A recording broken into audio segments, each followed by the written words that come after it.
Hey there, welcome to the Vaults Remastered, a story of converting 5th edition D&D homebrewed game known as the Vaults. And I'm remastering it to match up with, knock on wood, hopefully this works, the Pathfinder 2nd edition remastered rules, which have just come out about a week or so ago. Gonna be restarting my game with a whole bunch of new characters and new rules and all that other stuff. Been making a series of videos explaining how I'm going about converting from one game system to the other.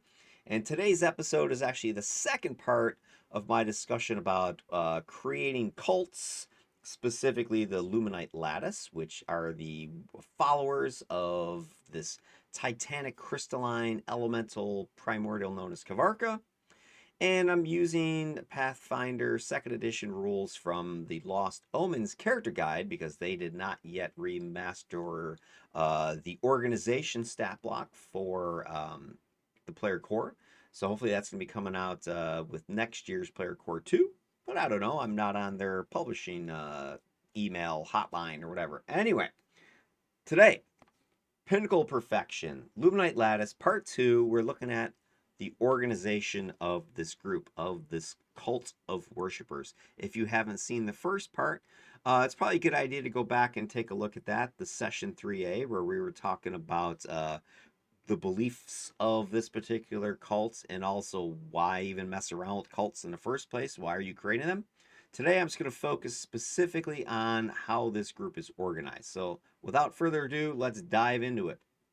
So, you're creating a cult, and I'm still inspired by Kobold Press's Demon Cults and Secret Societies book.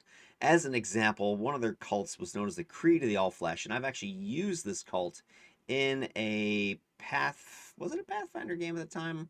No, this is right about one of my last sessions with. I was introducing some new players to the game world, and I needed a group of sort of cannibalistic Darakul, which are the ghoul, half, I guess, well, humans, sort of.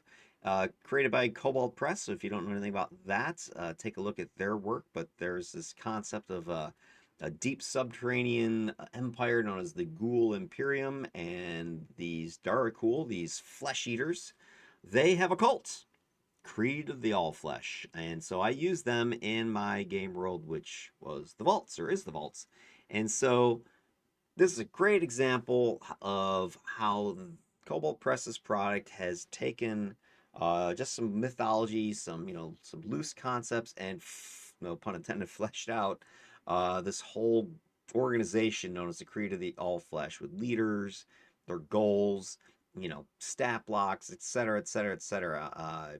Story ideas, plot threads, you name it. So a lot of cool stuff there. A lot of things that I am inspired by. Right, I'm not gonna lie about it. So here you go. Now, my cult has nothing to do with Cobalt Press's cults, but I am using sort of their template or their concepts along with Pathfinder Second Edition. And so today's episode is going to be about the organization, which I have 4 bullet points in blue. We'll be looking at the recruitment process of the Luminite Lattice, its leadership structure, its power base, and its resources. I'm going to take each one of those one at a time. And so what I do to flesh these out is I have all my notes, all my information, all my lore, all my mythology for the primordial, in this case, Kvarca, and all the information I have about his religion, the luminous path, sorry. And so from those resources and inspired by Cobalt Press and used in Pathfinder 2nd Edition's rules, guidelines for organizations, I've created a template, and I take this template with some guiding questions. I feed it into Chatty Cathy, ChatGPT, and use that AI tool to help me expand and answer the questions and develop a fully structured primordial group. So let's see what we came up with. So here we go. So for recruitment, my basic questions were this. How would this organization identify and recruit members in the first place? What is the initiation process? Who are their members? And what benefits does becoming a member offer? These are the questions I propose to Kathy, ChatGPT. So I give her all my information that I know about the cult. I give her the guidelines from Pathfinder. I give her, example information from Cobalt Press, and I throw these questions from my template, and I say, Kathy, help me answer these and organize them into a nice coherent structure. And so here are the overview of what we came up with. So recruitment.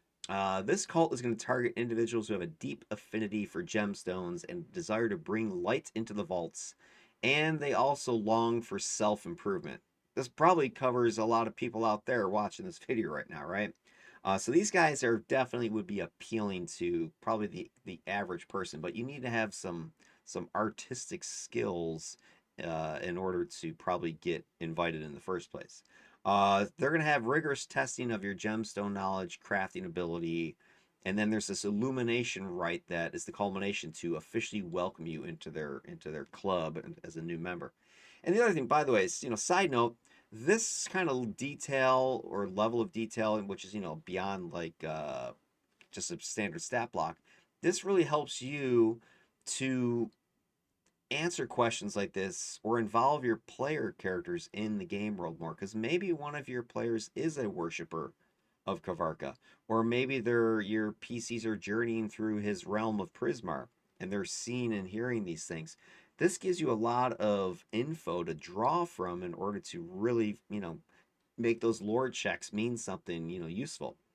Anyway, continuing here with recruitment, the cult itself features diverse community, master artisans, all the way down to your zealous acolytes, and they're all united in this quest for perfection, just like their deity Kvarca, who wants to be more perfect than he is. Most people already see him as the unblemished Lord, but he does have a fractured crack on the side of his face, which he suffered a grievous wound during the Scion War when a dwarvish god by the name of Felzer smashed him upside the side of the head with his mythological warhammer.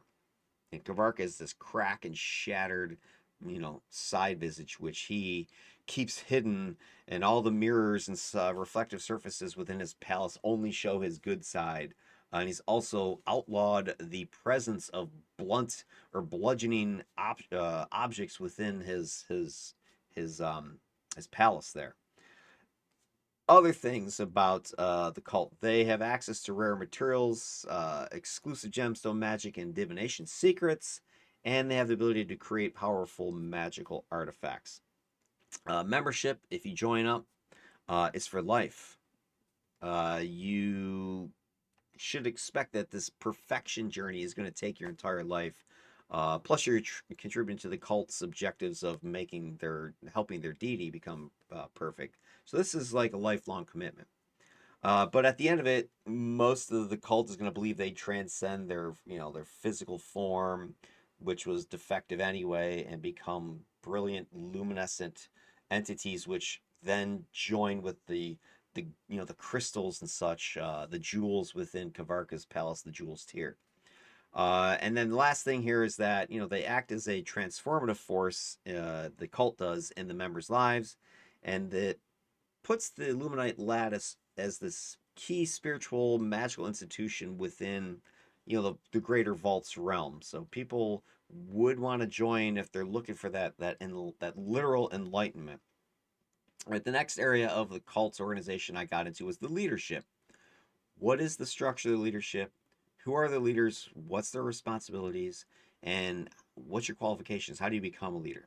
The cult is led by a council known as the Radiant Council, and these guys and gals would be the absolute, exemplars of Kvarka's teachings of perfection. They would have achieved perfection themselves in every way. So you have to attain perfection. They would have to have made a pilgrimage to the Luminar Nexus, which, by the way, is like super dangerous, just given the sheer brilliance and radiant energy coursing through the Ur energy that is running through this what's known as the inner sun or the world navel. And they also will have to have acquired and attuned to one of the sentient stones. Kvarka himself has a crown of sentient stones which floats and revolves around his head, these powerful magical artifacts which he consults with, and they themselves are like their own species within Prismar, the realm of Kvarka. It's made out of 6 members, and there's 2 tiers. You've got the Crystal Guardians are a group of four, and then the Illuminated are the top two. So the Crystal Guardians, these guys are the key and gals are the key decision makers. You got the Ruby, Emerald, Citrine, and the Sapphire Guardian, and they have different areas of influence, passion, wisdom, resources, loyalty, defense, those types of things. And so they're in charge of the greater cults, comings and goings, that sort of thing. The Illuminated, on the other hand, are like the spiritual leaders of the cult. You got the Amethyst Luminary handling transformative process. This idea of when a member dies and transforms into the radiant spirit energy, that would be something that the Amethyst Luminary would oversee. Then you got the Diamond Luminary. This is the like the Pope, if you will, of the cult, the guiding light between the mortals of the cult and Kvarca himself, and the ultimate goal of Kvarca. So this guy would have a direct line of communication with the unblemished Lord. All right, moving on, you've got the power base. So the cult, where is their base of operations? Is it, out in the open? Is it hidden? What sites within, their sphere of influence are held as sacred? And how accessible are these locations to, the cult or to the average Joe and Jane out there? They predominantly are gathered in what's known as the Crystal Sanctum. This is a cathedral that was built around the sacred spire in Kvarca, which is the capital city within the realm of Prismar. Prismar is this geode, massive underground vault with all the crystalline stalactites and stalagmites, and there are a couple of cities within Kvarca and Prismatica. If you haven't checked out my Realms video with Kvarca, go take a look at that because I get into this in a lot more detail there. But this temple, this cathedral, is their power center in Kvarca, and only initiated members can enter it, so it's not open to the public. Gem Core is a sacred site within Kvarca's palace, which would be even more, secure. Kvarca's palace is known as Jewel's Tier, and only the most devout, so like the Radiant Council, would be able to enter there, and some of the other higher level priests would be able to access, because this is where Kvarca himself is praying. Then there's the Ecliptian Caverns. These are sacred caves, which are used for introspection, initiation. So this is where a lot of those rites and ceremonies would be taking place. This is where Kvarca, again, where he himself would go to seek insights and such, and where the is flowing like rivers through these caverns. As a matter of fact, the caverns have been carved by the flow of this energy. And then Prismatica is this, not to say sister city, it's like this commercial city within Prismar.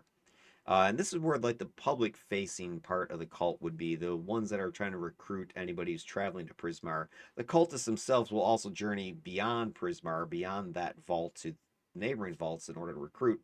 But anybody coming to Prismar will go to Prismatica. That's open to the public type of place. So this is where the Lattice is influencing trade and commerce and gemcraft and those artists or artisanry skills. All right, and then the last thing that the cult, stat block is going to contain information about is the resources. So, what are the cult's big resources, and what are their connections to the greater world that allows them to exist in the first place, or maybe even thrive? What do they have access to? How resilient is this cult if they're faced with adversity? Somebody attacks them, somebody, claims them to be, heretics or something. How able are they to survive such things? Or maybe there's some earthquake or something. How entrenched are they in their power base within their area of operation? And then outside in the vaults around, are they everywhere, like, Thulsa Doom's snake cults? Or are they just, one small pocket of power? So based upon my, work, again, using all my resources, all of my lore that I developed, and then chatting with Kathy, ChatGPT there, we came up with this. The Lattice's power is anchored in their exclusive access to all these gemstones. They have minerals up the wazoo, and this is not just, monetary value, but it's fundamental to their rituals and all the magical artifacts that they're able to, charge up and empower, and defend their realm or fight off attackers if they need to be. They're not a conquering force running out. They're trying to use that enlightenment, that spiritual awakening to entice people. They're not out there, with press gangs grabbing people off the streets and dragging them back to their temples.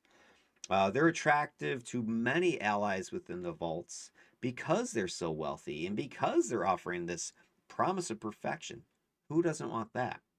They're pretty much left alone by most of the foes who fear this radiance, fear this power that they have. Kvarca himself is renowned to be a pretty nasty, powerful entity. This huge crystalline, titanic elemental. Anybody who's challenged him within his own, you know, uh, group, his own crystal kind, has been taken down and imprisoned within the reflecting wall, which borders between Prismar and the Luminar Nexus. So for the most part, people are leaving these guys alone. Now, if there's an isolated cultist and you can get a jump on them, probably, yeah, you'll take them out. But most of the folks in the vaults are used to the dim, right? The darkness. So, and if a luminar or a luminite lattice member comes around and they're shining and glowing or whatever, using these gems to light up, most people are like, get out of here. So they're gonna want to avoid, or they're awestruck by them and like not wanting to mess with them just because, oh my gosh, look how brilliant and beautiful they are. They have a deeply rooted presence within the deeper vaults because the Luminar Nexus is essentially the core of the world itself. And their vault, the Prismar, is adjacent to that. So the vaults themselves are, if you picture sort of a pancake stack of ever, you know, delving deeper caverns and tunnels. Prismar would be one of the deepest ones, way down, but it's a realm of glowing brilliance.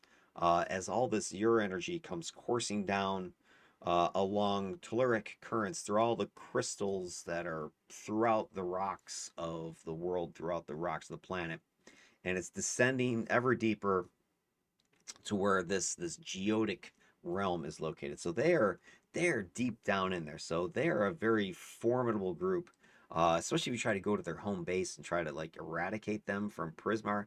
It's not going to happen. That would require a huge force to get rid of them. However, if you move up to the shallower depths to, the where a lot of the gameplay would happen for player characters, they're much further away from their power base, much more disconnected, and therefore they're going to be a lot more discreet. They're not going to be just running down the street glowing with all their gems and things. It's too dangerous for them to do that. All right, so we're going to take a quick I don't say break. We're gonna check in with one of our NPCs that we've been talking to for a while to get some more information about the structure and the organization of the Luminite Lattice. We're gonna check in with one of their members. So let's go ahead and see if we can get this fine gentleman to share some more insider information. So we're gonna go ahead and make ourselves a nice diplomacy check, and hopefully we get a critical success. Let's see. The structure of my order. We will need to tread softly, for such knowledge is as precious as the gems we revere. Our recruitment is selective. The Illuminated Lattice seeks only those with a sparkle of potential, a deep affinity for gemstones, and a yearning for the light that scatters the oppressive darkness. We invite gemologists, lens crafters, sorcerers, and those who share our devotion to Kvarca's brilliance. Our leadership, you see, is the envy of lesser organizations. The Radiant Council, a circle of the most enlightened amongst us, guides our endeavors. To rise to such esteemed ranks, one must demonstrate a mastery of gem lore and a commitment to personal refinement that mirrors Kvarca's own pursuit of perfection. The pilgrimage to the Luminaire Nexus, the acquisition of sentient stones, these are the crucibles through which potential leaders are tested and forged. Our church, the resplendent Crystal Sanctum, set amidst the heart of Quartzarum, a cathedral of light and stone. It is here we gather, study, and craft artifacts of untold power. Only the initiated may walk its sacred halls, where the light of Kvarca touches the earth. And beyond, Sacred sites throughout the vaults resonate with our unblemished Lord's energy, serving as wellsprings of our might. Resources. We are as rich in resources as the vaults are in shadows. The gemstones we mine are not mere adornments, but the core of our resilience, fueling our rituals and empowering our artifacts. Our defenses are impregnable, shrouded by gem-infused barriers and protected by our adeptness in combat magics of light and stone. So you see, my curious friend, our organization is the embodiment of Kvarca's will, secretive yet influential, selective yet welcoming to those who prove their worth. We are a beacon in the darkness, a force of progression and luminosity. Should you find yourself drawn to our light, perhaps a place among us awaits. All right, there you have it. That is our narrator's insight into the organization of his cult, the Luminite Lattice. All right, that's going to wrap up this video. So hopefully this was some informative, useful information for you about how to create cults and what sort of, flavor or depth that you want to get into with your own designs. For next session, I'm going to get into the last part of Kvarca's cult, the Luminite Lattice, and I'm going to take a look at the politics. Because your cults are going to be not in a vacuum. There's going to be other organizations. There's going to be leadership structures within your settlements. There's going to be people NPC wise that your PCs are going to want to talk to. So you need to understand those connections within your game world, the politics of your cults if you're going to be using them. So next session, I'm going to get into that. The visibility and perception of the Luminite Lattice. How visible are they to the public? What's their public face? What's their standing? Are they revered, feared? What's going on? Allies. What other groups or organizations, people within the game world, are they friendly with, supportive of, or they themselves are being supported by? Who are the good guys? I guess you want to think about it that way. Last but not least, rivals. Who hates their guts? Who wants to destroy them? Who is competing with them for perhaps their mineral resources? Who is afraid of them? Who would love to see them taken down? Those two things right there, allies and rivals, you can see where your PCs can try to or be forced to sort of navigate that landscape between those two forces there. All right, so that's gonna wrap up this vid. If you enjoyed the stuff, go ahead and like and subscribe, make comments, all that fun stuff that YouTube loves to make us go through in order to show sites, or not sites, but videos to appear on your feed. And I appreciate your efforts and going through this video with me. Stay tuned for the next one, and I'll catch you in episode 3C, session 3C, the Luminite Lattice and their politics.